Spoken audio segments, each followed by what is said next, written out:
Okay, here we have a hand from PokerStars,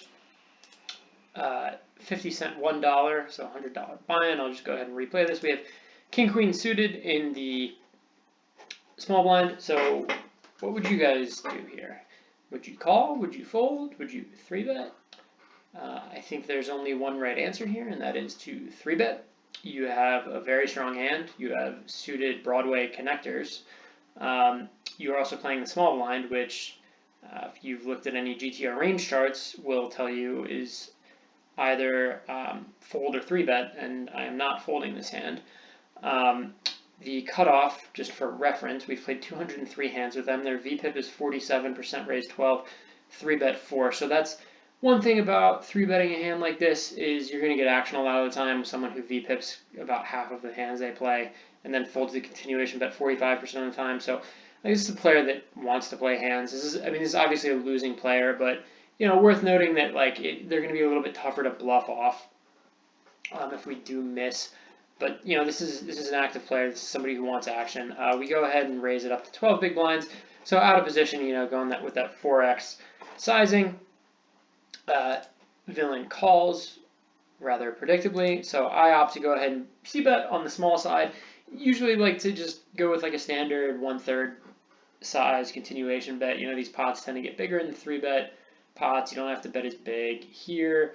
The king on the board does give me, I have all the pocket kings, I have most of the ace king, I have most of the pocket aces. Villain could have pocket tens, but because there's a king on the board, because it's a rainbow, because there's no straights that are filling in, I just have a very clear range nut advantage. I also did hit on this hand, so just very clearly should be betting here.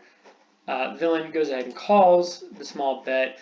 Now here, this is where it gets a little bit dicey just because we're playing out of position.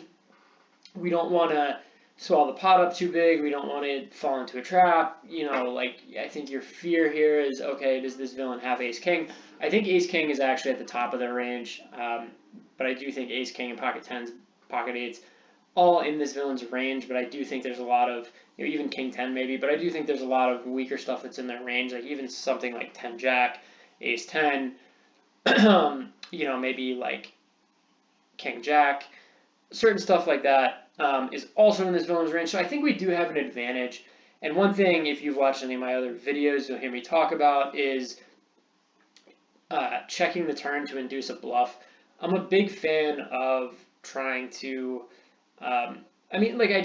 you want to make money, right? And I think one thing a lot of the time is whenever you bet in this spot, if the villain doesn't have a strong hand, they're going to fold. Whereas if you check to them, you give them a chance to either A, value own themselves, because I think people will, whenever you check here, they'll just bet all the time. They'll bet way too often, especially someone who's not a good poker player.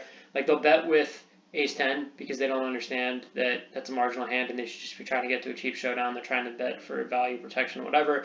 In their mind, obviously the logic isn't quite clear. But anyway, they will bet, obviously, the top of their range, but they'll also bet with just pure air that they would fold out to a continuation bet. I don't think they have pure air, but, maybe they have a gut shot or something like that without a lot of equity, which, again, that brings some merit to betting here to fold out their equity. But I think ultimately what I decided to do here is check with the intention of catching their bet. So they bet half pot. I go ahead and call, and this is one of those where you kind of have to reassess on the river. If they jam on the river here, if this wasn't a king and they jam, I'd be concerned that they have, I'd be concerned that I'm beat because I don't think people bluff the river very often. The rivers are under-bluffed, in my opinion. Under-bluffed might be a weird statement because I think it's hard to make money bluffing the river, right? You end up hanging yourself a lot. But people will bluff the turn a lot, especially as I've showed this hand played. They won't bluff the river as often.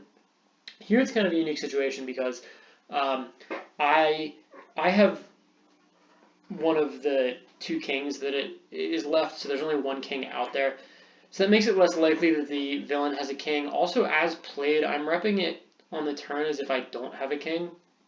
So villain might be thinking, oh, he doesn't have a king, this is a good spot to push him off. It gets a little bit dicey. I think this player being as active as they are, and being more of an action player, the fact that they jam here, it kind of leaves you to think that really the two hands you're worried about are pocket tens and ace king, and those are both pretty rare. I mean, pocket eights as well maybe, but like those are all kind of rare, kind of hard to have. Given that there's only one king in the deck, so you've got, four combinations of ace king, not that many combinations of pocket tens or pocket eights. Villain could have been sticking around with a gut shot that is now turning that into a bluff or something like that. Or, they might have just been hoping that since they're playing in position, I'll miss, and then they can just bet and scoop the pot. I think a lot of players, especially players like this, who, like I said, they're playing half of the hands. Like they're voluntarily putting money in the pot half the time pre-flop, which is just way over what you'd want to play to be profitable. So, they're not folding into continuation bets very often. They're sticking around. They're trying to scoop pots later on. I think against a tight player, like against a tight regular, I think a lot of times this is actually a fold. Hand usually wouldn't go like this if, the villain has ace king or pocket tens a lot of time, but I think it could be a fold, because you think about, okay, if they have ace king, maybe they would raise on the flop. Same thing with, if they have ace king or pocket tens, I think a lot of the time they're just going to raise the flop there, like they're not going to slow play it. So I think that's another thing worth considering, is if this villain did have that really strong hand, why are they, why are they waiting till I check, right? Like on the flop when I'm betting and they think I might be strong, they're calling, but on the turn, when I check, they're betting. So it's something worth considering. I do think people will slow play often in position. I'm not saying he necessarily wouldn't, but I don't think this is a good player. I think it's less likely that they're slow playing here. I go ahead and call. Villain has 9-jack, so that actually is something that I talk about as far as busted draw being in the range. So that 8, 9, 10 jack, they do hit the open ender. So I actually don't hate their decision to call pre-flop. I think is a little bit wide. Playing online, playing live, I can kind of understand it.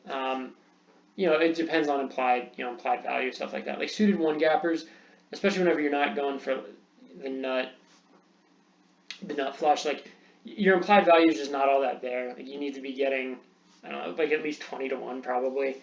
I would think maybe 15 to 1, so you have straight end flush potential in order to call. But whenever I'm betting 12 big blinds and I only have 88 big blinds left behind, like you're getting what, that like 8 to 1, 9 to 1, whatever.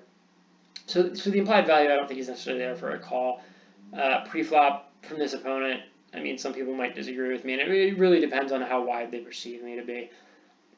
But I think that's probably a fold pre-flop. I think the flop, I bet, they call. I think that's pretty standard. The turn, I check, they bet. I don't have any issue with their bet, and they bet pretty big. The river, the king fills in. I think there it's a little spazzy to go ahead and jam. And that's kind of how I interpret it, as like a spazzy bet. But like I said, if this was like a good, tight, aggressive regular, I would be thinking differently. But because it wasn't, it didn't smell right. So go ahead and call and scoop up a nice pot. Pretty happy about that.